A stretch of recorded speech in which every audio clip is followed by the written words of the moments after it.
So first time lah kedai yang jual patty je Alright, Assalamualaikum. So hari ni kita kat Santai Port. Kali ni kita nak makan dekat ada satu kedai ni tau. Dia jual patty besar juga. So let's go. Okay, ni kedai dia Patty Station Grill. Dia tak jual burger tau, dia jual patty je. So kita order dulu. Saya nak order boleh? Boleh. Chicken patty ni satu kak. Lepas tu daging patty pun satu. Saya ambil bol combo ni kak. Isi sausage kak satu. Okay, itu saja kak. Dan patty ni aku buat sendiri ke? Buat sendiri. Besar kak kan patty dia. Bol pun? Meatball pun buat sendiri dek. Yang dalam sausage ni ada cheese ke? Ada dek. Oh ada cheese Ini sausage nak potong tak dek? Sausage potong boleh kak potong je lah. Alright, so patty pun potong-potong nak make sure dalam dia pun masak sebab tebal ni. Letak apa ni? Mayonis. Oh ni sos cheese kak kan?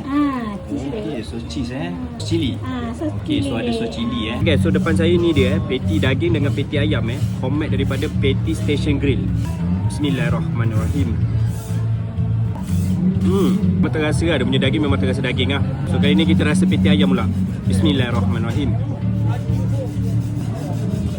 Sebab itu saya macam salah faham. Saya ingat kedai ni dia jual burger tau. Rupanya bukan, dia jual patty saja. So first time lah kedai yang jual patty je Yang seterusnya ni dia meatball Yang saya ambil ni meatball ayam campur daging. Bismillahirrahmanirrahim. Ni pula meatball daging Bismillah. So dia punya meatball pun bukan yang tepung semata So memang ada isi daging dengan isi ayam tu. Bila gigit memang terasa lah. So yang terakhir ni dia sausage jumbo So dalam sausage ni dah ada cheese lah. Bismillah. Sesuai lah beli makanan ni semua lepak dengan kawan ataupun lepak family. Buatkan dia jadi makanan kudap-kudap. Jadi makanan dekat kedai patty ni memang sesuai buat kudap-kudap lah. Mana berminat boleh waste Santai Port dekat Padang Jawa. Nama kedai dia Patty Station Grill. So guys, makan dulu.